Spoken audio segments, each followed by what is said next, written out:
நான் பயப்படும் நாட்களில் உம்மை நம்பிடுவே.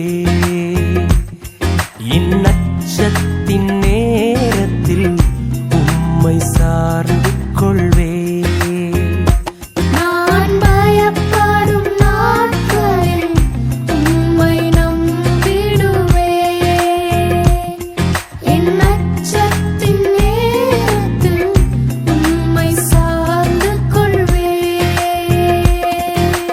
அலைச்சல்களை அறிந்தவரே, என் கண்ணீரையும் காண்பவரே, என் அலைச்சல்கள்